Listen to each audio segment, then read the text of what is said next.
Hello and welcome to Walpole United WFC.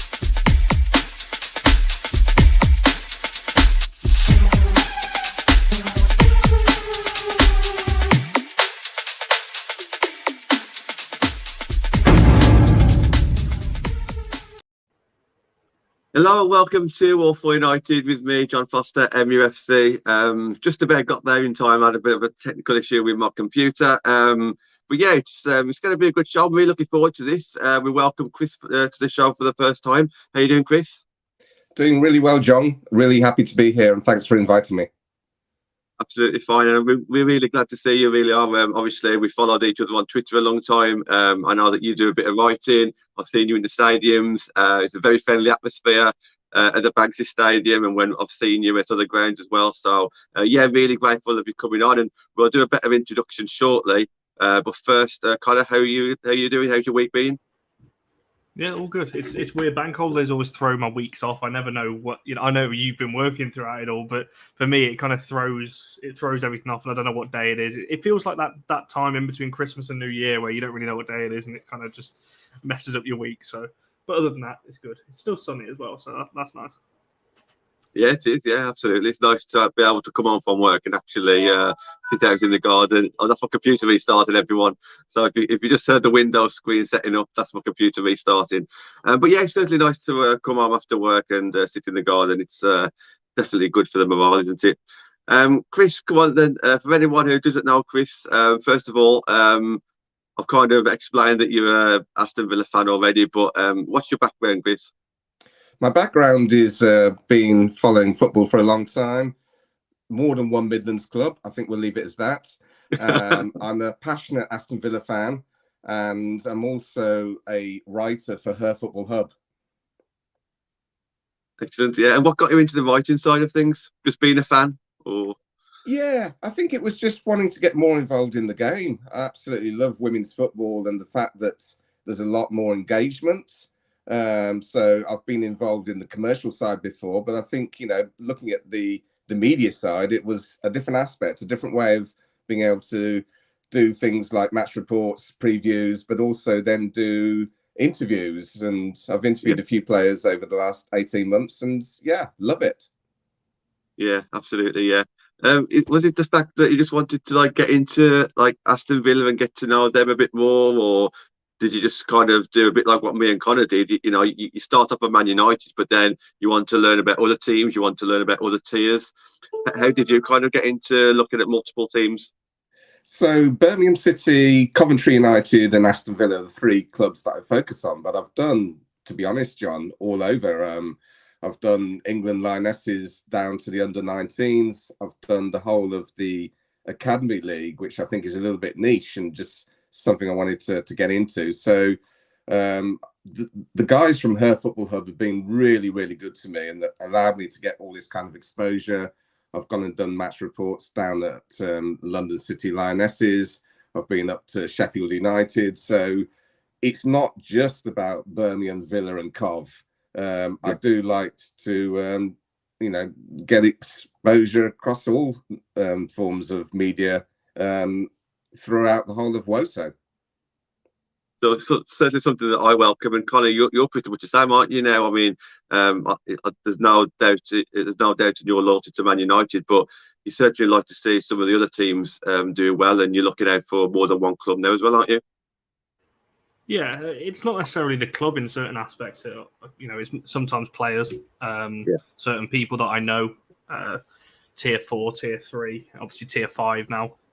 So there's certainly certain players that I look out for. Obviously, Stourbridge is the team that I guess, other than United, that I've got the closest kind of connection to, just because of as Chris said there, the kind of engagement and the welcoming feeling that we got when we first went down. That game against Kidderminster, which again Sunday 2:00 away at Kidderminster. It's that kind of good feeling. So yeah, definitely I'd keep an eye on certain players, people that I've known for a few years, and just following their career. And obviously want them to do well, because if individuals do well, teams start to do well and the game grows. So it's a good outcome for all. 100%, yeah. But we're here to talk about Villa against United. So we've got two managers on the thumbnail. We'll talk about them in the second part, the second topic. But first of all, Chris, just what's your thoughts on Aston Villa's season so far?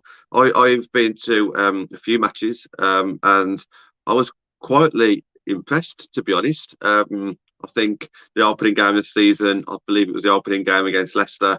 There was a lot of talk going into the season about how well Leicester were, and I thought Aston Villa was kind of underestimated. Obviously, that first game of the season, I believe, showed that. Had a couple of good wins throughout the season as well.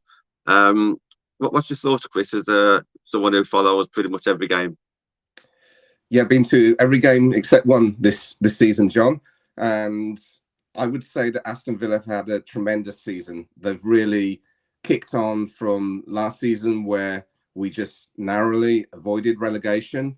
There were about 4 teams in it. It was quite an exciting relegation battle last season, along with West Ham, Birmingham, ourselves, and I believe it was Bristol that went down in the end.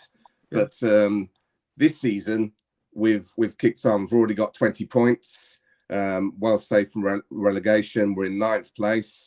But to be honest, we probably feel hard done by that. There was a few games where we maybe had decisions not go our way. So we had like a disallowed goal that did actually cross the line, but neither the referee or linesman saw it. So didn't get credit for the goal, and therefore we're missing out on points like that.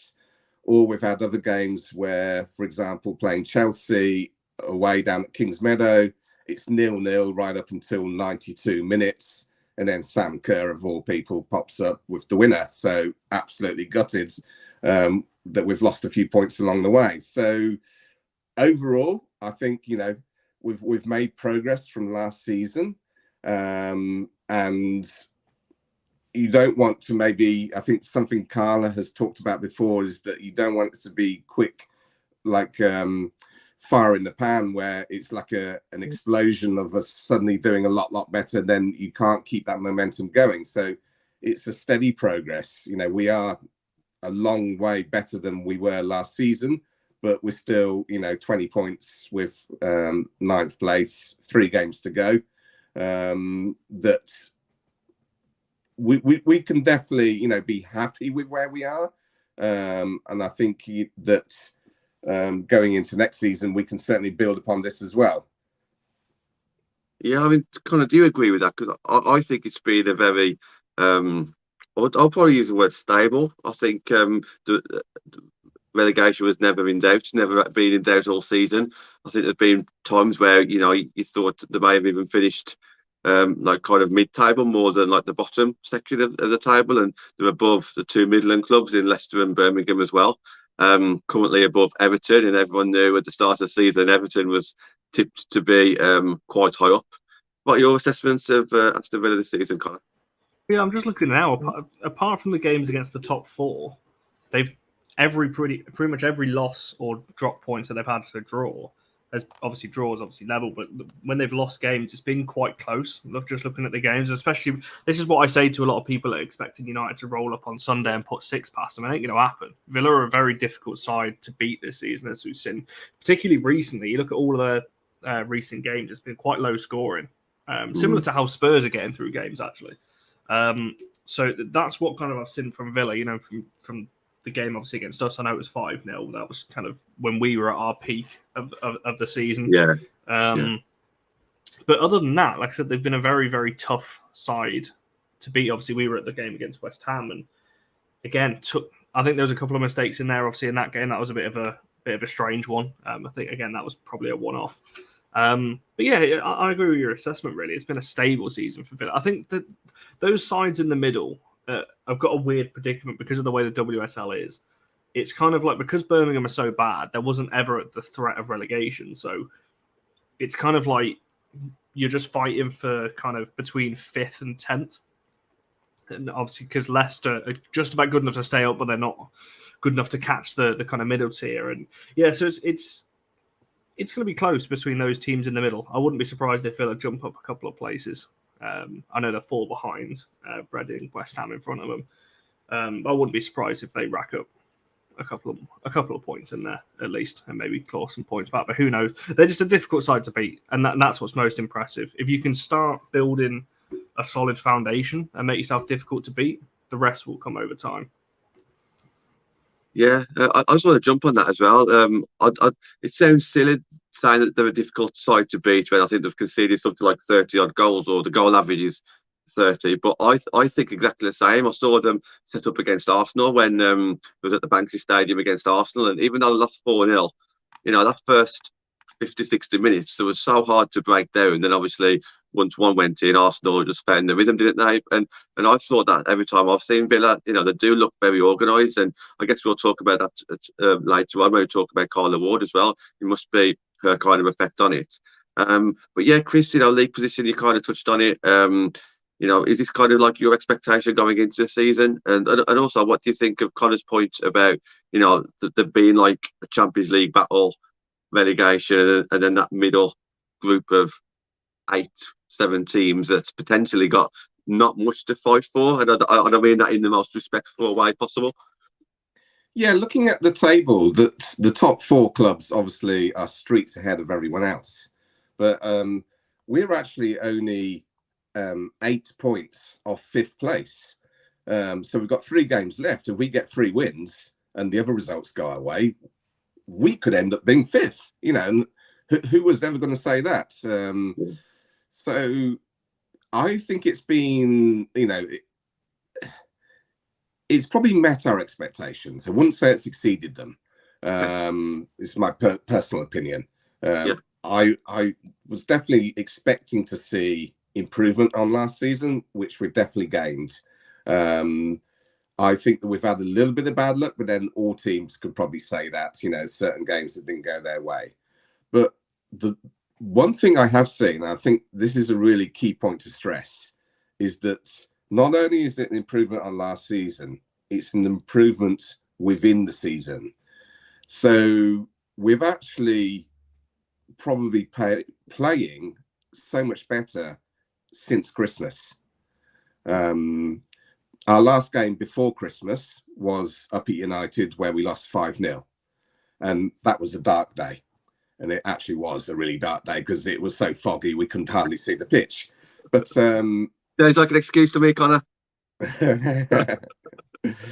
So, but since January, Carla brought in 3 signings. So Anna Patton came in on loan from Arsenal, central defender. She brought in also Rachel Corsi, another defender, and she brought in Jill Scott, who everyone knows, box-to-box midfielder. And if you look, there's a few things I've been saying to people when I chat. So one of the stats is that you look at Villa's last 6 WSL games, and we've only conceded a maximum of 1 goal in each of those 6. So we've either had a clean sheet or only conceded 1 goal. And that is 6 games in a row. So our defence is on a roll, is the first thing to say about, don't expect 5-0 bowl over like it was last time. But we'll talk about that later. But as a more general point, it was last year, before Christmas, where we were seeing, we lost to City 5-0 as well. Just scrolling back through some previous results. The only significant result this season was, this year, I keep saying season, since January, was losing 3-0 to City. But that was our second game back. Actually, it was our first game back because I think we were due to play Everton. It got postponed. So we were still finding our feet on 15th of January. We lost 3-0 to City. But since then, we beat Leicester 2-1 away. And this is the other thing, is that, so we've had 6 wins, 5 of which have been away from home, and 1 has been at home, which was the first game of the season against Leicester, the one you were at, John. Yeah. People try to work out what's going on at home. Obviously, our last game at home was a draw, 1-1 with Reading. So we've finally been able to start to improve at home, but we still haven't got that second win at home. I don't really know why we've played so much better away from home compared to at the Bescots.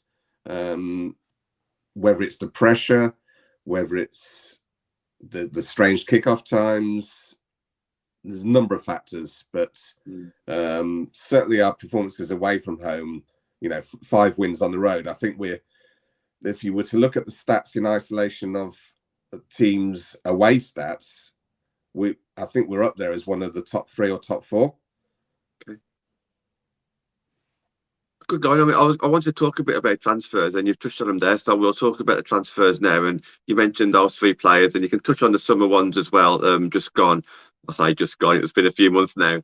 But do you see that? Do you think that Carla saw the team that she had? She tried to play a certain way at the start of the season, and you could see the fans could see what they was trying to do. I mean, I was sitting next to Natalie, and Natalie was saying, they are really well organised. It's Carla's effect, but maybe the players just weren't quite good enough. Or do you think those players have now improved, or is it just down to the 3 new signings? Have they made that much of an impact? Where do you think the sudden progress has come from? I wouldn't say it's only down to the 3 new signings, because obviously Anna Patton is now unavailable for the rest of the season and hasn't been for the last 2 or 3 games anyway. And Jill Scott didn't start the game away at Tottenham. She came on as a sub. So definitely not those. And Rachel Corsie, she didn't play games initially because she was ill and then unavailable. So we haven't really made the best use of those 3 signings that came in January. So I'll talk about the players that came in the summer in a minute, but to answer your question about why are we playing so much better since January, I think it's just that Carla has now managed to put her way of wanting to play across to the players, and they're now kind of getting it on the training pitch. She's got the assistant manager, Alan Reeves, who's very defensive minded. And, I like to say that we have sorted out our defence with, number of clean sheets and only conceding the 1 goal in several games. Moving on to the summer signings, I think, trying to remember whether it was 10 in total that Carla brought in. It was quite a lot.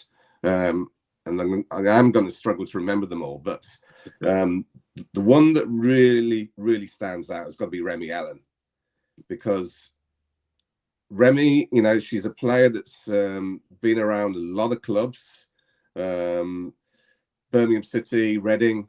But then she took the, step down, you could say, went to Leicester City last season, but helped them win promotion.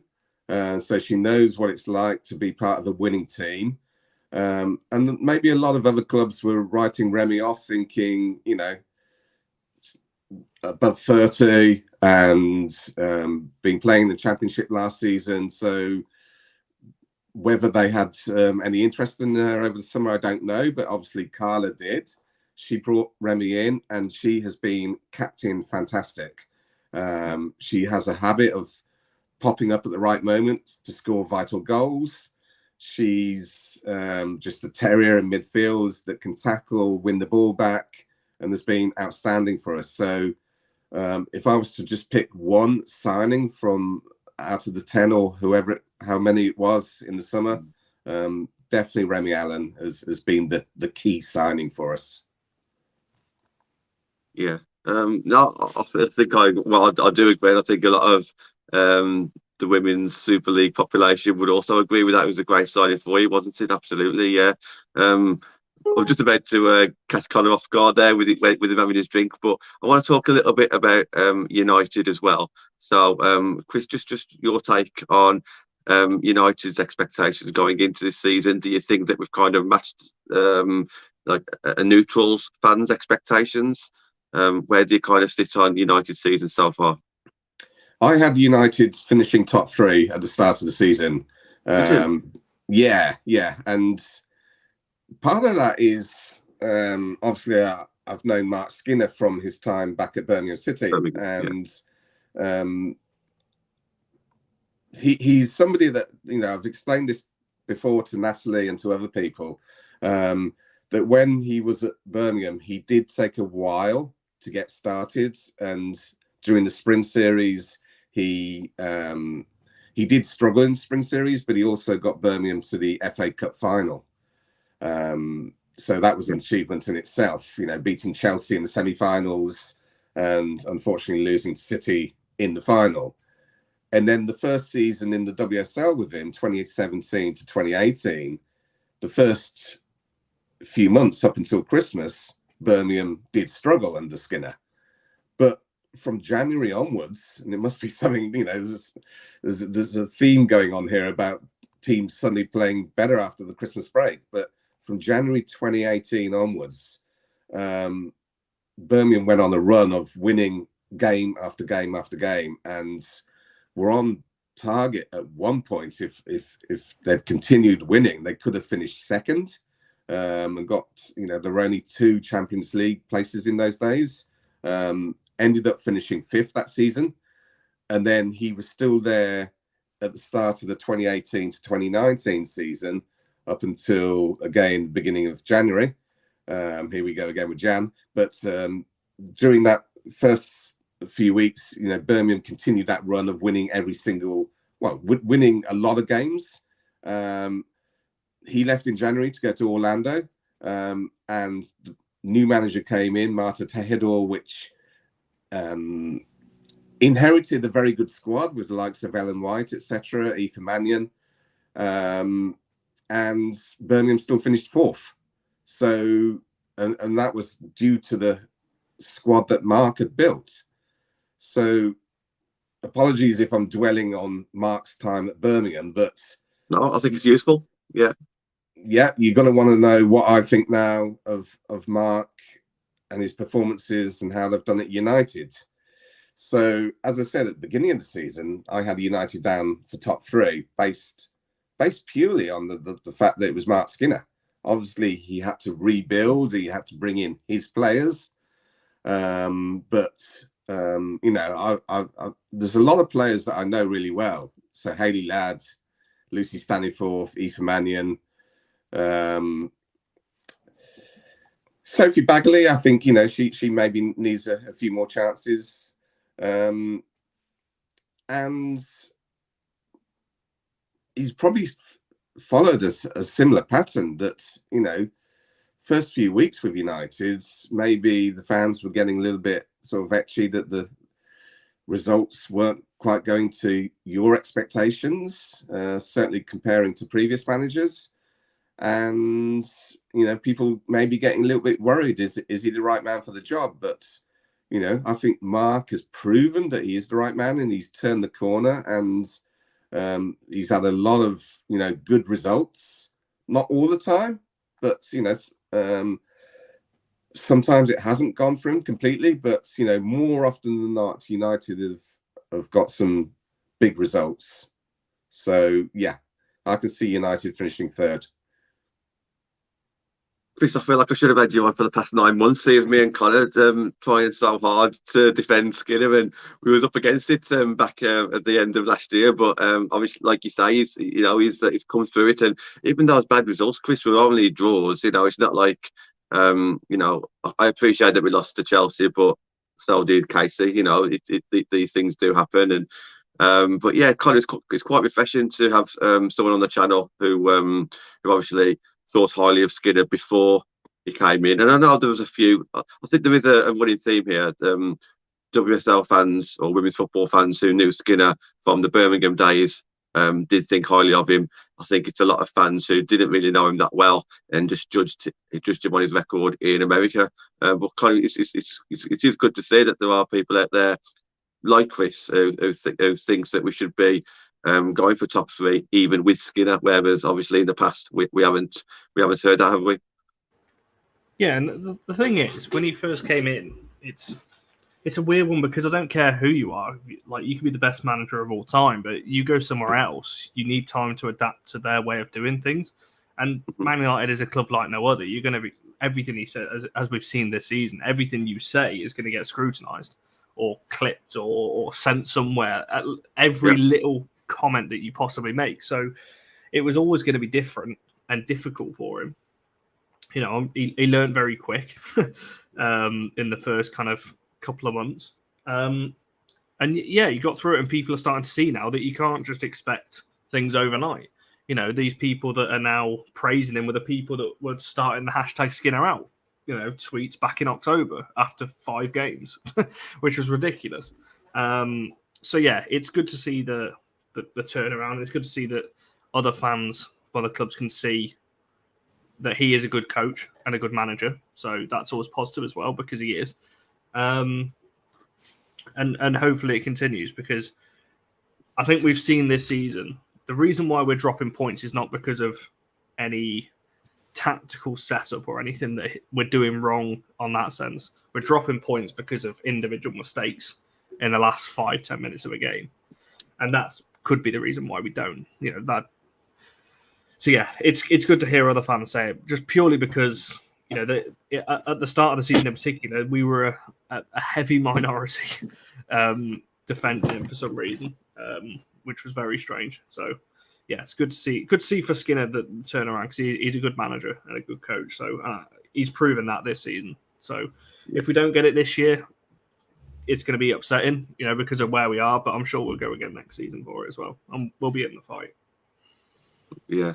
Well, bounce it back to Villa again then, Chris. Something that you mentioned earlier on in this podcast, and also on Twitter as well. The kickoff times at the Banksy Stadium. So it's always evening kickoff. I think that's down to. Am I right in thinking that the land is owned by the market, like Bescott Market? Is that right, or something like that? Yeah, it's right. So if a game's on a Sunday, it will have to be an evening kickoff, because Bescott Market have the rights to run a market on the car park on a Sunday afternoon, and it's only kind of cleared away by 5 o'clock if you're lucky. So that's why they have these 6 o'clock Sunday kickoffs. On a Saturday, I've never quite understood. I mean, I understand that there's this.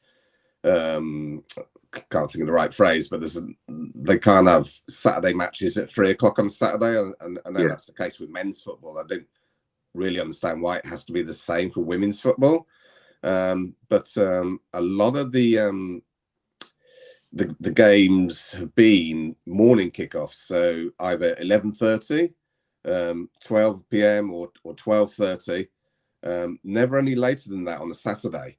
And when Villa played last season at Boldmere in Sutton Coldfields, they were having a lot of Saturday 5 p.m, 5:30 kickoffs.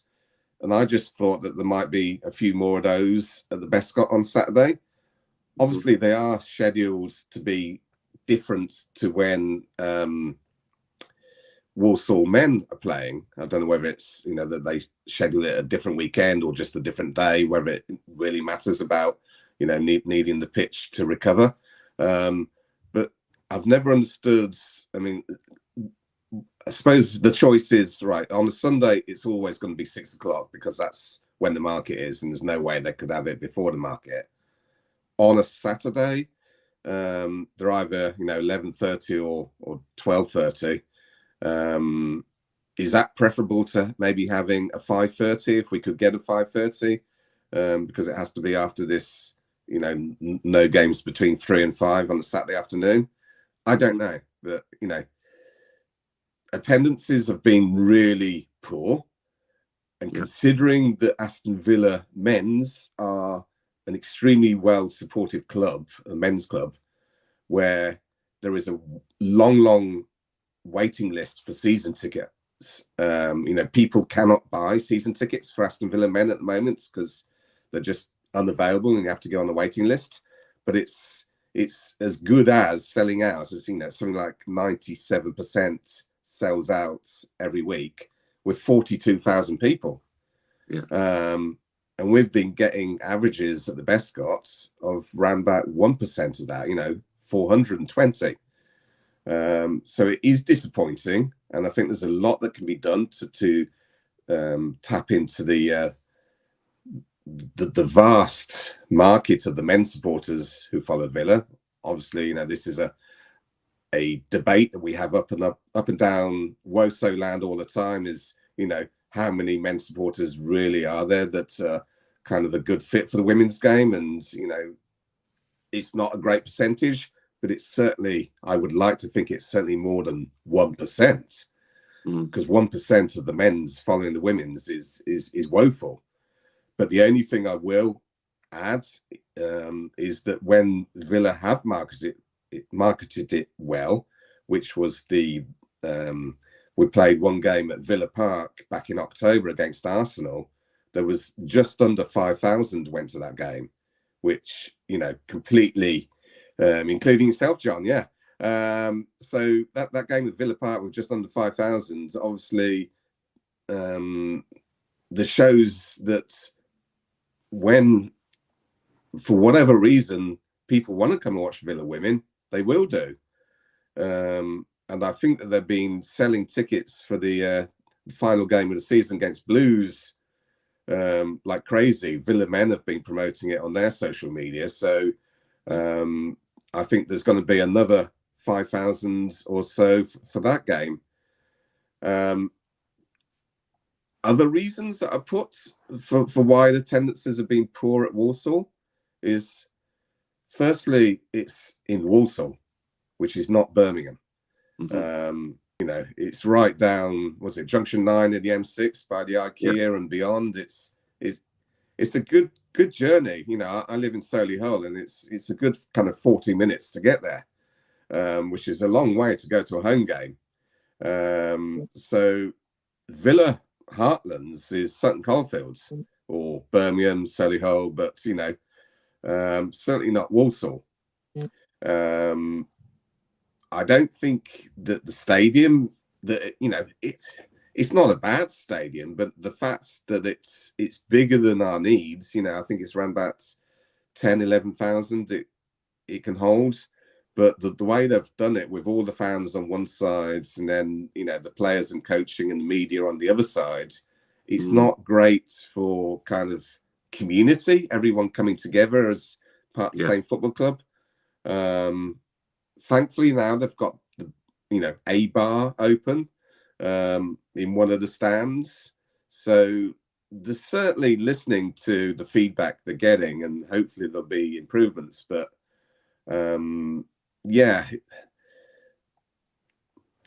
it's disappointing to see the attendances. I think another reason is maybe this is the first season in the WSL with fans. So you remember we were in the WSL last season for the first time, but it was all behind closed doors. And prior to that, Villa have been in the second tier or even lower ever since they were formed in 1973. So obviously United came in as a brand new club, and you hit the ground running. Why can't Villa learn from what United did? I think you make some great points there, and the attendance is absolutely affected, and I know that because, well, away fans, West Ham, I think that might have been another game that I went to, because I asked the group of West Ham supporters, saying, will I be seeing you at that game? And unfortunately they had to say no, because it was too late for them. By the time they got back to London, it would have been too late for them because of work the next day. So, that's just one small part of it. But yeah, absolutely, I agree with that. Connor, do you want to put a few comments on screen, because Mark and Stuart have asked a couple of questions there. I believe there's one a little bit further on up as well. So we'll just get Chris's thoughts on some of those comments first, and then we'll move on. Is that the one further up you were talking about? Yeah, go for that one, mate.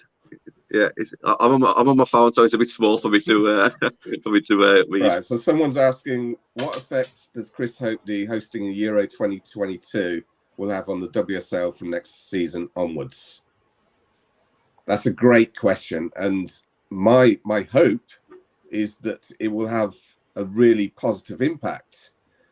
But it's only a hope, because I went to watch the England Lionesses against it was against Germany, the game at Molineux, Wolverhampton. And there was about 14,000 went to that match, which is, brilliant. Amazing turnout on a cold night in Wolves, and go and watch the Lionesses play. But those 14,000 that went and watched England, where are they going to watch, Wolves in, the Wolves? I know you're a fellow Midlander, John, but got to offer congratulations to Wolves in winning their league. They will, obviously play Southampton and possibly come up into the Championship. But you've got, I'm saying Wolves as just one example, but there's so many. You've got Birmingham, Villa, Coventry already up in the top 2 tiers. Those 14,000 that went to Wolverhampton, are they following Birmingham, Villa, and Coventry, and Wolves, and Stourbridge, and whoever? I don't think so. So why is it that you get 14,000 to go and watch the Lionesses play at Molineux, but they won't come and watch other teams around the Midlands? So to answer this question about is Euro 2022 going to have a massive impact on the WSL from next season? I'd love to think so. Certainly with, some of the games being sold out, and obviously if England do well and maybe, get to the final, maybe even do one better than the men and win it, you give the whole country a buzz, and maybe people will want to come and watch women's football. So I certainly remember after the last Euros in 2017 in the Netherlands that, I think that England did well in that. They got to the semi-finals, and it kind of gave everyone a bit of a buzz. But it was probably only, a small jump from where it was maybe prior to that in 2016. So I'm a little bit, hesitant that even though we're selling out games for the Euros, that it's going to suddenly increase all the crowds for WSL, because if that was the case, why are we not seeing bigger crowds come to WSL games when we are seeing 14,000 or 77,000 watched England Germany back 2 years ago at Wembley? Where are all those fans? It certainly worries me. I mean, you see games. I mean, this is going to be Stuart's question as well. But you see games at the big stadiums, and all these fans turn out, and these are probably your own club supporters as well. But where are they the following week when they go back to the usual home ground? We do need that consistency there, don't we? And I think this is an amazing start. Having a competition like of that standard in England, of course, it is massive. It does create awareness, but again, there's no guarantees whatsoever that these fans are going to come back. But it is a push. I mean, Connor, do you think that this could be the turning point where fans do actually get engaged and do come back time and time again? I hope so. The thing is, you need to give people a reason to want to go, not force it on people and go, you have to go, because then people won't. But do they do that then by getting more? It needs to kind of be in your face a little bit more, than doesn't it? So yes, it's on TV at the moment. Yes, we've seen a few more player interviews. We've seen the Sky analysis. That's on there. That these kind of things work in that favour. Do you think we need more than that as well? Yes and no. I think they're doing all they can at the moment with what's there. You can't make the product something that it's not. So they've just got to sell it as it is. And speak to people that go. I say this to everybody: if you have not been, speak to somebody who does go and try it for yourself. If you don't want to go again, don't go again. But I think I don't agree to an extent that big stadiums will help the when you go back, because like you just said, where are all these people when they go back? Old Trafford was 20,000 or whatever it was. The game after, back at Lee Sports Village, was probably the lowest attendance we've had at Lee all season. So why was that? Where were those people that loved Old Trafford? Why didn't, at least, even if you had just 10% of those people come to Lee, the attendance is almost doubled, but they didn't. So, like I said, the massive drop off, and it's same, when you're talking Villa Park as well, the drop off when it then go, and it's, I think Charlie made this point about Lee in particular, but you can say the same for Aston Villa and Warsaw. Yes, it's a bit further of a trek and that kind of thing, but it's not out in the wilderness. It's not like it's a 4-hour flight and you've got to get a coach transfer and all this kind of thing. You're talking half an hour at the motorway or something like that. So yes, it's a bit inconvenient, it's a bit out of the way, but it's not exactly like it's you're not trekking far to get there. So that's why I say to people, you've got to give people a reason to want to go. And by doing that, people will come back, if they go and enjoy it and have a good experience of it. Because if you go once and have a bad experience, you're not going to go again, are you? So you need to be around people that you're going to enjoy it with, and just speak to positive people that are passionate about growing it, because then it will. But just quickly on the Euros and whether that will have an impact, it will. I think attendances will go up initially. The first few games of next season, I think there'll be a big push for it, and we will see attendances attendances will go up. But can that be maintained over a season? How do you then keep, let's say, the extra 500 that go to Lee? How can you keep those 500 across the season? Because that's the only way it's going to grow. It's all very well and good having one-off games where the attendances peak, but if you have a look across the season, no one's average attendance has risen all season, apart from the little peaks at the bigger grounds. If I could just come in, John. One of the things that Colin mentioned is that you've got to give people a reason why they want to come back. And it's if they're watching great football, so football is all about, one, the results, and two, the performance, whichever order you want to put it. But it's a form of entertainment, and people will be far more likely to come back if they've been watching great football. And, if England do well, then obviously that's a bonus. But just to briefly bring it back to Villa, I'm just wondering, and I'm sure this has crossed Carla's mind and others, that given that Villa have only won the one game at home, and our home performances have been, in comparison to our away performances, nowhere near as good, and we've hardly scored many goals at home, has that been putting people coming off a second, third, fourth time?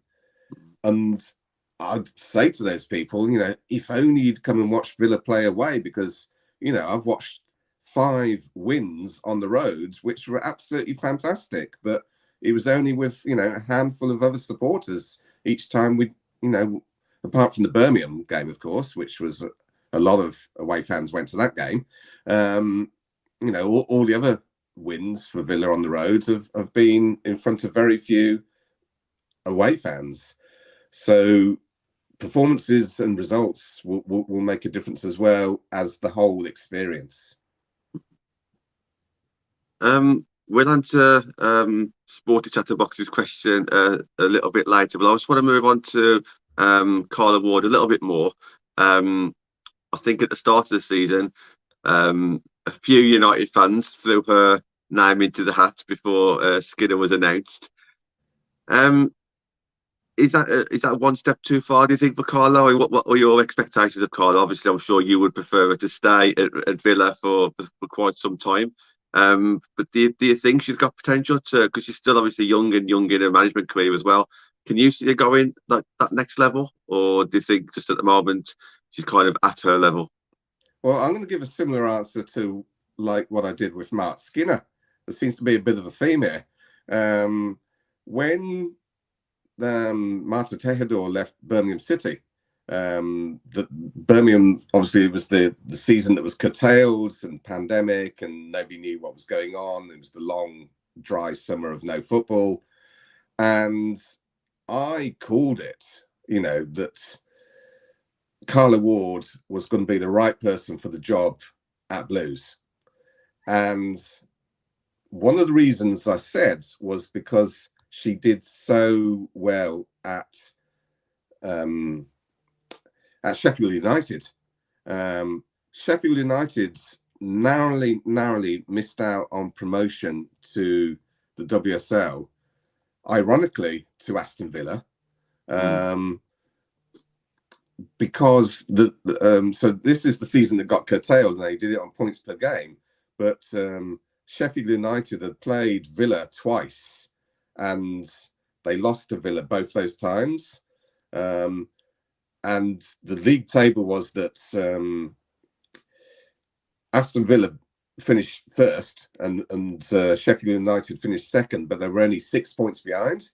And Sheffield actually had the better goal difference. So obviously, when you're talking about games that head to head, if Villa had just won one of those games if Sheffield had won just one of those games against Villa, that would have meant 3 more points to Sheff and 3 less points to Villa. And because Sheff had the better goal difference, Sheffield would have come top of the league and been promoted to the WSL. So Carla Ward was so close to being, promoted to the WSL, and it was only one game that let her down. So I like to talk about that, and her style of football at Sheffield United was quite different to the way it's been in the WSL with Birmingham and now with Villa. So with Sheff, it was all, attack. And she played a style of football where, as long as you're scoring goals and you score more than the opposition, then, winning a game 4-3 was better than winning, 1-0 or whatever. Since she's been in the WSL, I think Carla's realised that maybe, being so confident in attack might be difficult, certainly when you're playing the likes of, Chelsea or Man United. So she's taken a more defensive kind of attitude. And that has been shown by the fact that she brought in as her number 2, as their assistant, Alan Reeves, who is a central defender by trade. And he's kind of put his stamp on, we need to shore up the defence, and then we can worry about going forwards. Things that I look at the stats from this season, and absolutely love Carla, but I can't, or nobody can deny what the stats show you. So if you look at any of the apps where you can look at stats, you can see that Villa have had one of the lowest records in the WSL for shots on target. So even though we're kind of in 9th place and 20 points and 6 wins, we're still not having that many shots on target. So I think that's an area that's obviously been identified in the final third. And I'm probably going to say that when at the beginning of the season, or before the season started and Carla was making all her transfer signings, obviously we have no idea who she was targeting, but her striker was brought in as the very, very last signing, Emily Gaelnick, just before the transfer window closed. I can't even remember if it was transfer deadline day or the day before, but it was very, very close. And you wonder, obviously Emily, she scored a couple of goals. She scored a cracking goal down at Brighton, but she's maybe not getting as many as Carla hoped. And so if there's an area, if you're thinking about, is she a possible candidate for a future United manager? I'd certainly say so. But it's working with the resources that you have. That's the key. Obviously at Sheffield, she was working with a number of Championship players. She had, I know, a couple of Man United players on loan. And Sheffield did really, really well because they were playing against, tier 2 teams.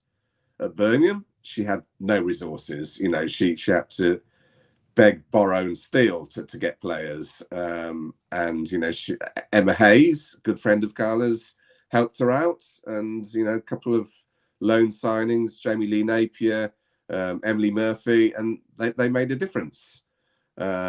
This season, I think she keeps asking Emma for players, but hasn't happened yet. But with the players that she has, done really, really well, as we've already spoken about. So given the resources that she has, done tremendous job at Villa. And if she was to be given United's resources and what Marc Skinner has, could she do a better job than Marc Skinner? Possibly. I'm going to sit on the fence about that one, I think. But, it's certainly contender. I don't know, but I'd love her to stay at Villa. You know, do not want to lose her one little bit. So don't get any ideas yet. I think the fan base already had ideas, to be honest. I think those ideas have been around for quite a while. Kind of, I will just jump on this though, because Chris made a good point about how maybe she doesn't get enough credit, because to suddenly change your management style from going from a team from Sheffield where you was challenging at the top of the league, pretty much constantly winning games or at least scoring, to then going to a team where you're constantly defending on the back foot. You've got to change as a manager as well, haven't you? You know, you've got to learn how to lose. You've got to learn how to defend more and just take your chances. You might only get 1 or 2 chances a game, and that's credit to Carla Ward as well, to be able to adapt. Yeah, well, it's like I said earlier. It doesn't matter who you are. Changing club is difficult for any manager, and same goes for players as well. Like I said, people forget these people are humans as well as us. You know, it's not just as simple. It's not football manager where you just drop in somebody and go, and there you go, do the same job there. It's a completely different set of players. You might be able to bring some players that you know, and you might know some from the past and that kind of thing. But it's a completely different set of players. You're playing in different stadiums. It's a different league. You know, everything is different. The coaching. You know, she might bring some of her own coaches, but the setup is different. The club's obviously different. So yes, it's always going to be difficult, and that's why I'm a massive advocate for giving managers a couple of years, because you cannot do too much until you've got the players that you want around you. You know, if you could, I say this all the time, you can have 11 world-class players, but if they don't understand what you're trying to tell them and convert that onto the pitch, you're never going to win. So you need players that understand what you're trying to do and be on board with what you're trying to do as well. And at Villa, it seems like that's coming to fruition now.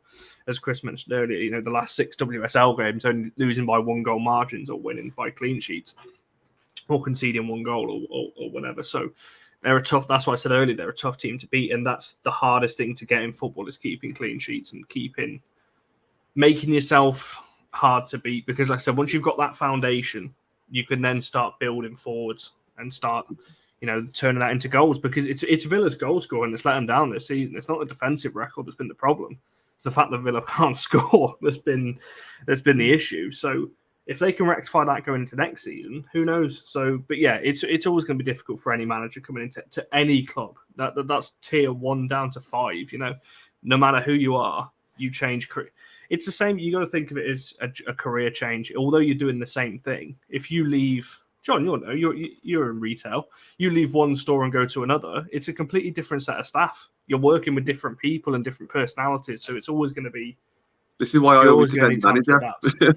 This is why I'm one of these people who always defends a manager, because obviously for 14 years I have been a manager, and bouncing between companies or seeing other managers come in and out.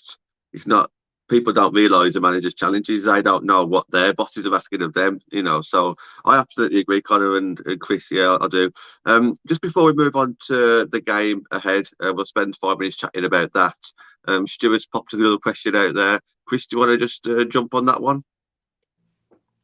So, which was more enjoyable, the WSL seasons or the FA winning championship season? Yeah. Okay, so I would say the WSL season, because we're now playing against the top teams. This is where we want to be. In the championship, I enjoyed the games that I went to, and it was good watching Villa win so many more times, and it was a great experience. At Boldmere. Seeing Villa, do well, because 4 seasons ago, Villa was still struggling. But Gemma Davis, she managed to turn it around and had a fantastic season. And, unfortunately, we never got to see the team celebrate winning the championship because it was all curtailed. And I think we'd still like to have that opportunity to meet the winning team from 2 years ago. We've often talked about, as supporters, wouldn't it be great to bring back the likes of Emma Follis and Matt Johnson, Mel Johnson, and players that were part of that championship winning side. And be able to celebrate properly, Villa winning the championship.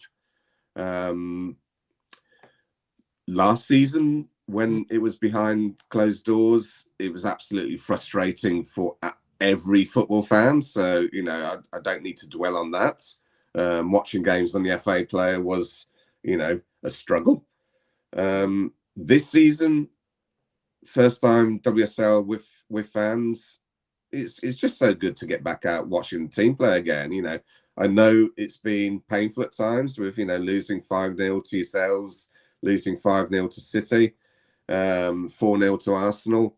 But we've had a lot of good times, a lot of good times. The 6 wins, we can hang on to that. And so, yeah, it's difficult to compare the two. But personally, I'd say the WSL. That's a fair comment, absolutely. We'll finish the show with this one on screen. It's something that I wanted to ask you anyway. What players should Man United look out for? Christian mentioned a few of your transfers over the summer, but maybe some other players that you haven't mentioned just yet. What players do United need to look out for this weekend? And also, who will you be looking out for who play for United? Right. Well, let's start off with the defence. So obviously Hannah Hampson in goal, and I don't know if you saw the Chelsea game, but she made so many saves.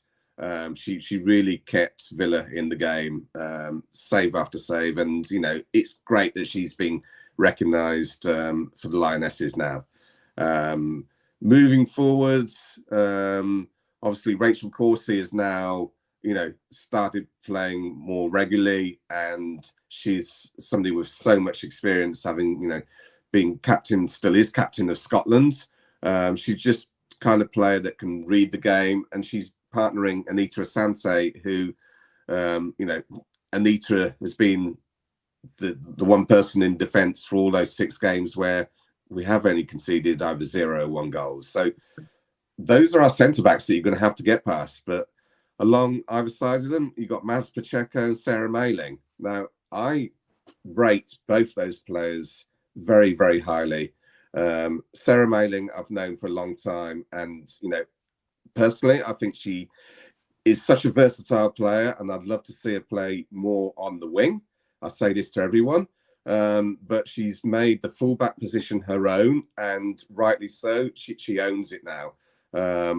I'd say that obviously there's quite a few fullbacks in there that could maybe step up after Lucy Bronze moves on, but Sarah Mayling is doing a great job at fullback, even though I think that she should be further up as a right winger.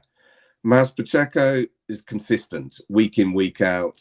Maz can get forward, pass the ball, so she'll link up with the midfield. In midfield, obviously, I mentioned Remy Allen already, but you've got Rusha Littlejohn that maybe some fans may not know a lot about her. Rusha is another player that's been around for quite a while and a lot of experience, and will get in on the tackles. Wouldn't be surprised to see Rusha involved. Ramona Petzelberger started out at midfield, but now she's playing left wing. On the right wing at the moment, Alicia Lehman tends to play. And some of the games, Alicia's been outstanding. Obviously, the game away at Leicester, she got the winner again right in the last minutes by coming in from the right-hand side and coming onto the ball from Laura Blinkilder-Brown, one of our youngsters, only 19 years old. Hopefully she'll start as well in midfield. So, yeah, and Chloe Arthur. Chloe's another one that's been around and is versatile. So mostly she plays midfield, but against Tottenham, she came on the right wing, and she made a big difference in that game. And that's what helped us get that goal against Tottenham. But Chloe can also play right back. So, it's great having all these versatile players. Anyone I haven't mentioned yet? Connor, I know Chris did mention a player that obviously I know that you think a lot of as well. But so do you want to just shout out 1 or 2 players that you've got your eye on who play for Villa? I don't know too much about him, but yeah, the goalkeeper and Maz, just because, just Maz in particular, like I said, if Honor leaves, she's lining up. For me, is the one that I'd want at United. I know there's talk of obviously Maya over at Brighton as well, but the Maz is just unbelievable, as Chris said, consistent, and the goalkeeper as well. She's quite young as well, I believe, Hannah. I think she's only 21. So again, solid for her age, and that game against Chelsea really stood out. So unfortunate to lose out so late on as well. So yeah, those two. I don't, like I said, don't know too much about anyone else in there. Alicia Lehman, I think if she turns up, on her day, she's, when we went to see obviously Villa against West Ham, she did quite well that game. She got a bit of trickery about her, but again, I don't think too much that we need to worry about. Defensively, I think we'll be all right. I think it's more how long is it going to take us to break Villa down that's going to be the problem, because the longer Villa stay in the game, it's going to cause us some issues. So. Yeah, I think definitely the fullback and the goalkeeper. I'd be watching out for. I'd be keeping it away from Maz as much as possible, and I'd be testing Hannah early on. Get some early shots in there, because we're not taking shots at the moment. Start hitting some shots and warm the keeper up, and hopefully break the deadlock early, because otherwise it could be a long evening. And Chris, just finishing up for yourself. What are you scared of the most? Who are you going to be looking out for? Who don't you want to see on the ball? Ella Toon. I mean, but she's gone signed for a Villa in the summer, is what I've heard. No, I think the day that she goes is the day that we've let her down. I was really grateful that she signed that long contract a few months ago, when pretty much the start of the season was in September, October time-ish. So yeah, I thoroughly agree on that one. Anybody else there? Well, I mean, basically, I was just looking at the United lineup. So obviously, Leslie Russo is really coming to form, and she's going to be a danger. One player I am really looking forward to seeing is I've been a big fan of her for a while. Is Signe Brunn. So I remember when she was playing for PSG, and she. Was not one of the main PSG players, but when I watched her play, I thought, yeah, she's a great player. I'd love to see her in the WSL. And then she went down to Lyon. And then when Marc Skinner signed her, I thought, brilliant. So, but I believe she's yet to score. So hopefully that's not going to be the case on Sunday. But looking forward to seeing Signe Brunn.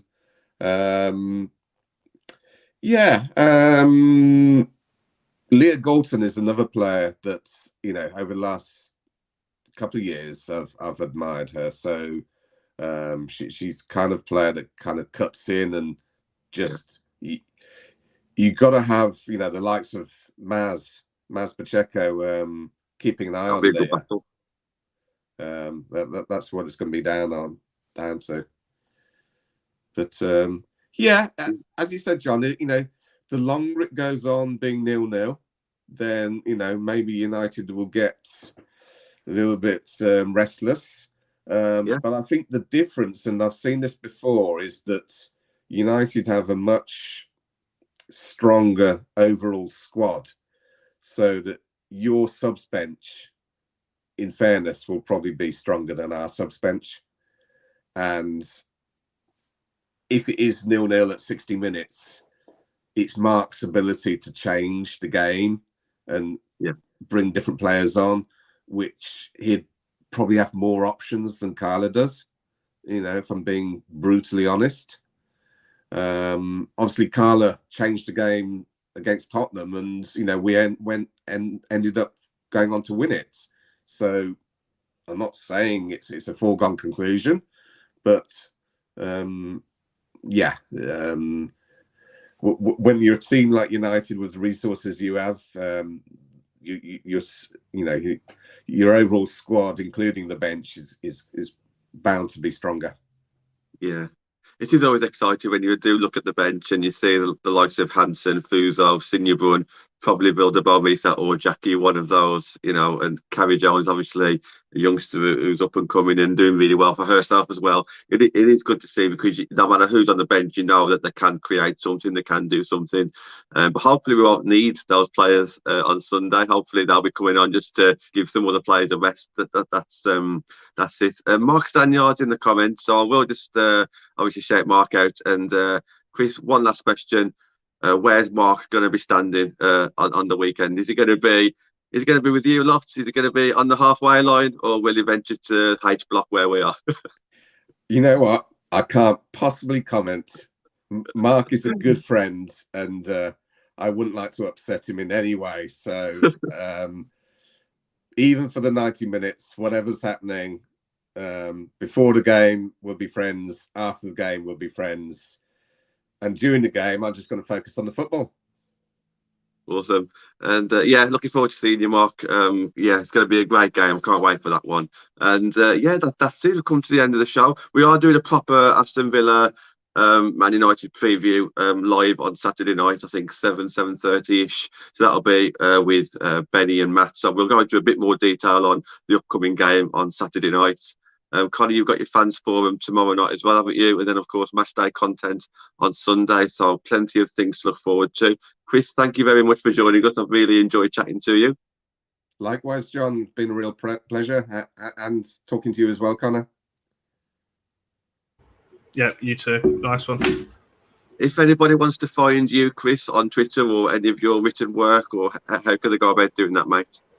Okay, so on Twitter, I'm Chris Woso Writer. I'm also a writer for Her Football Hub, written 35 articles, I think, for them when I last counted. So, yeah, those are the two main places where you'll find me. Awesome. Nice one. Thank you. Conor, I'll leave you to end the show because I'm on my phone and it's too tricky on my phone. So thank you to everybody for joining us, and we shall see you again soon.